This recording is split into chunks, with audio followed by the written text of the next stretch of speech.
Right, so we will discuss about the irritable bowel syndrome. अच्छा जी, तो irritable bowel syndrome में होता क्या है? First, you need to remember, do you know there are some specific foods, for example, the carbohydrates, okay? Carbohydrates especially. आप जब carbohydrate खाते हो, right? These carbohydrate, obviously, this comes through intestine, stomach and intestine into the intestine, obviously, ठीक है? Intestine में आता है ये. तो जब ये intestine में आता है ये carbohydrate इस तरह से, okay? Fine. ये कार्बोहाइड्रेट इस तरह से इंटेस्टाइन में आता है, राइट. अब कुछ इस तरह से वो क्या कहते हैं, कार्बोहाइड्रेट्स होते हैं, वो क्या करते हैं, एज अ सोल्यूट के तौर पे वो काम करते हैं, राइट. सोल्यूट की तरह वो काम करते हैं. सोल्यूट की तरह काम मतलब वो क्या करते हैं कि ये देखो आप, ये है हमारे पास कार्बोहाइड्रेट, ओके. ये हमारे इस लार्ज इंटेस्टाइन में क्या है, कार्बोहाइड्रेट. अब ये क्या करेंगे, वाटर को पूल करेंगे, राइट. ये हमारे लार्ज इंटेस्टाइन में, वो आपको पता है ना, ब्लड वेसल्स होते हैं. ब्लड वेसल्स में से ये सोल्यूट्स क्या करते हैं, कार्बोहाइड्रेट पानी को लार्ज इंटेस्टाइन के ल्यूमन की तरफ खींचते हैं, ओके फाइन. तो एट द एंड क्या होगा, ल्यूमन के अंदर एक तो कार्बोहाइड्रेट होगी और दूसरा वाटर की कंसंट्रेशन बढ़ जाएगी, ओके. जब वाटर की कंसंट्रेशन बढ़ती है तो क्या होता है, ये जो लार्ज इंटेस्टाइन के वॉल्स है, राइट, ये इस तरह से स्ट्रेच होते हैं, ये पीछे की तरफ आते हैं, राइट. क्यों, क्योंकि इनके अंदर जो है हमने क्या डाला है अभी, वाटर, राइट. वाटर की वजह से ये इस तरह से स्ट्रेच होते हैं, इनका डायमीटर इस तरह से इंक्रीज होता है, फाइन. आपको पता है ना, ये जो लार्ज इंटेस्टाइन है, इनके वॉल्स में इस तरह से नर्व होते हैं, राइट, नर्व्स. नर्व्स. तो क्या होता है, ये जैसे ही फॉर एग्जांपल स्ट्रेच होते हैं ना, ये नर्व जो है स्टिमुलेट होते हैं, राइट. ये नर्व्स स्टिमुलेट होते हैं और ये नर्व्स जो है इंफॉर्मेशन को कहाँ पे लेके जाती है, हमारे बॉडी के अंदर, हमारे ब्रेन में, ओके, हमारे ब्रेन में. तो क्या होता है, जैसे ही ये नर्व स्ट्रेच होते हैं, ओके, नर्व जैसे स्टिमुलेट होते हैं, स्ट्रेच होने की वजह से ये नर्व उसी इंफॉर्मेशन को लेके जाते हैं हमारे ब्रेन में, और हमें क्या फील होता है, पेन, ओके, राइट. ये पेन फील होता है हमें. तो इरिटेबल बाउल सिंड्रोम के जो पेशेंट्स हैं ना, वो मोस्टली आपके पास जब आएंगे, कौन से सिम्टम के साथ आएंगे, एब्डोमिनल पेन के साथ, राइट. और एब्डोमिनल पेन क्यों होता है, क्योंकि आप कभी कभी कार्बोहाइड्रेट्स खाते हो और वो कार्बोहाइड्रेट्स जब इंटेस्टिन के अंदर पहुंचता है, राइट, वही कार्बोहाइड्रेट्स स्पेशली जो है लेक्टोज वगैरह, राइट, वो क्या करते हैं, पानी को जो है इंटेस्टिनल वॉल से पानी को खींचते इंटेस्टिनल ल्यूमिन के अंदर लाते हैं, राइट. तो क्या होता है कि इंटेस्टिनल ल्यूमिन के अंदर ये वाटर की कंसंट्रेशन बढ़ जाती है, ओके. जब वाटर की कंसंट्रेशन बढ़ जाती है तो ये वाटर क्या करता है, इस तरह से प्रेशर अप्लाई करता है लार्ज इंटेस्टिन के वॉल्स पे, राइट.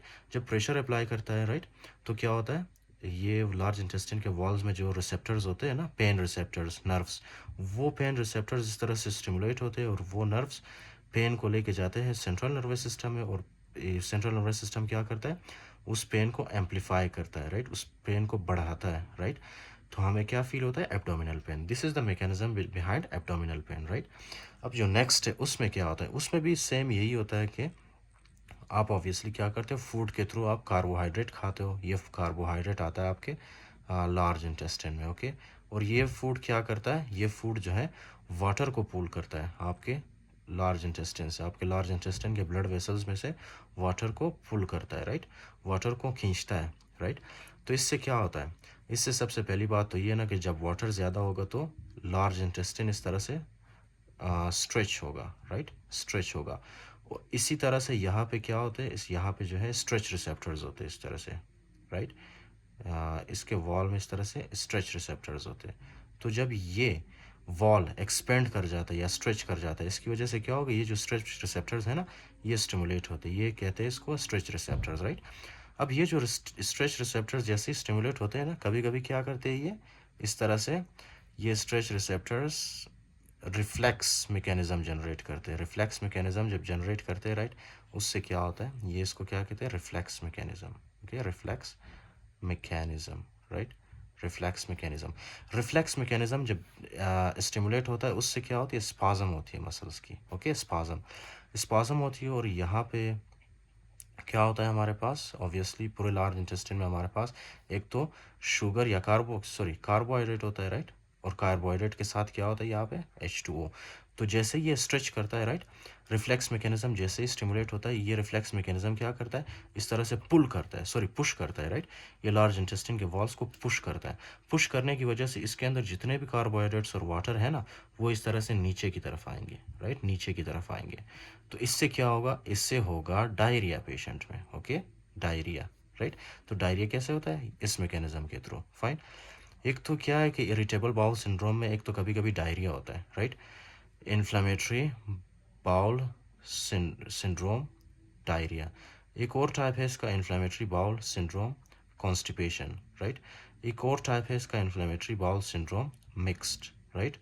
तो ये पेशेंट्स जो आपके पास आते हैं इन्फ्लेमेटरी बाउल सिंड्रोम के, इनमें कभी कभी डायरिया होता है, कभी कभी जो है इनमें कॉन्स्टिपेशन होता है, या तो फिर मिक्स्ड होता है, कॉन्स्टिपेशन भी होता है, डायरिया भी होता है, राइट, मिक्स्ड कंडीशन के साथ भी आ सकते हैं। So this is the reflex mechanism, okay, जिसकी वजह से क्या हो रहा है, डायरिया।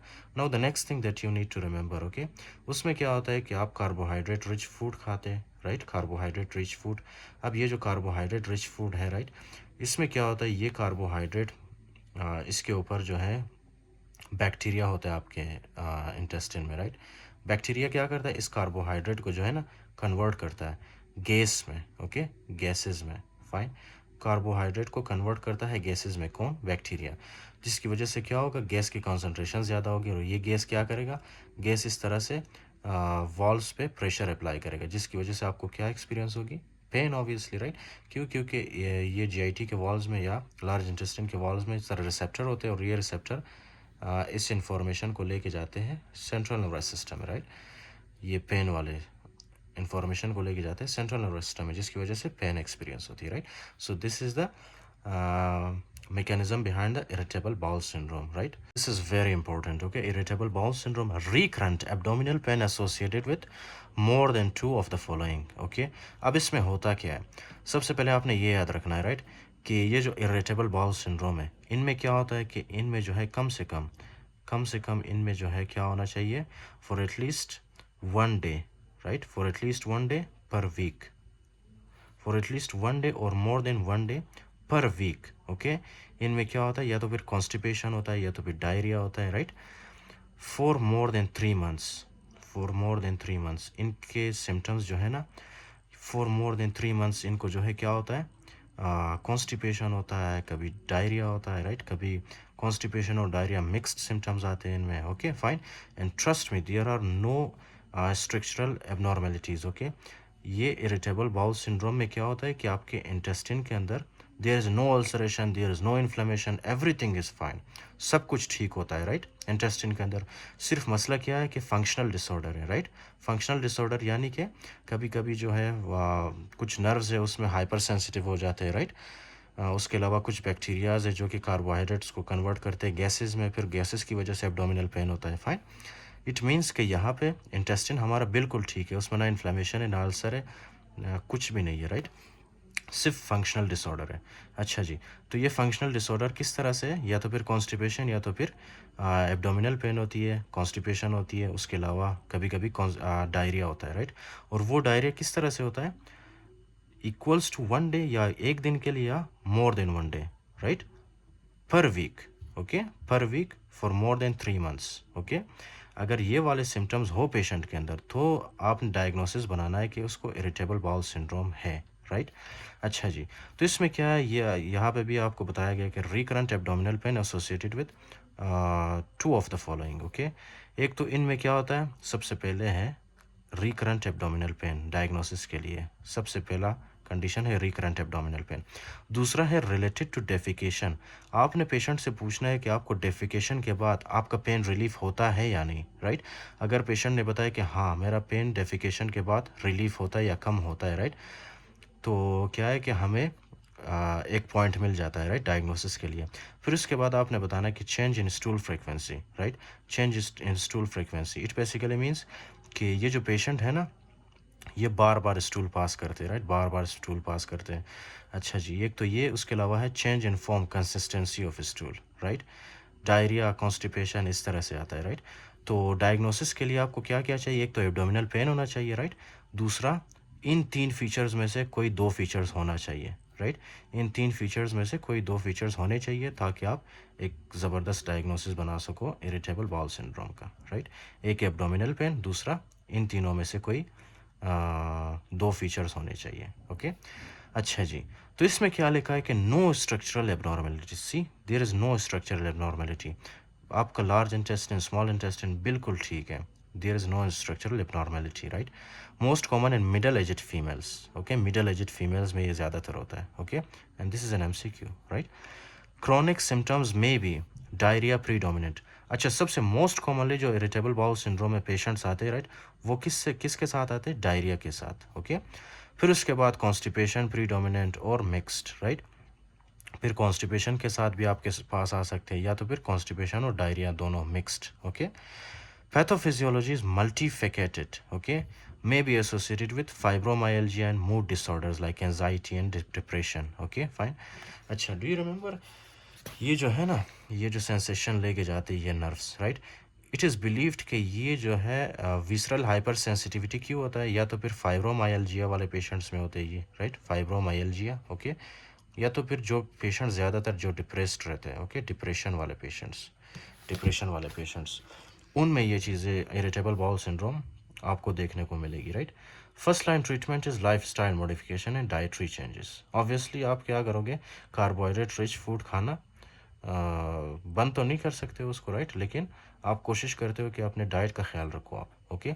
उसके अलावा लाइफ स्टाइल मॉडिफिकेशंस, आप कुछ एक्सरसाइज वगैरह करते हो, but still, okay, still it is believed कि फॉर एग्जांपल ये जो हाइपर सेंसिटिव, ये जो आपके नर्व्स है, right, hyper sensitive nerves, right, इसके लिए आप क्या दे सकते हो, इसके लिए आप दे सकते हो for example TCA, right, tricyclic anti depressant आप दे सकते हो, राइट। जब आप ट्राईसाइक्लिक एंटी डिप्रेसेंट दोगे तो डिप्रेशन नहीं होगा, जिसकी वजह से ऑब्वियसली ये पेन कम होगा, ओके, एब्डोमिनल पेन कम होगा।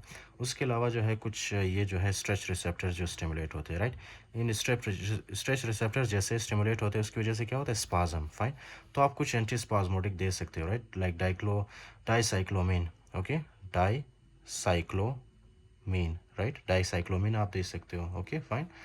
तो ये कुछ आप ड्रग्स दे सकते हो। इसके अलावा अगर पेशेंट को डायरिया है, डायरिया के लिए आप क्या देते हो, loperamide, okay, loperamide, fine, loperamide ये डायरिया को ट्रीट करता है ऑब्वियसली, फाइन। तो ये कुछ आप दे सकते हो, कुछ ड्रग्स है ये,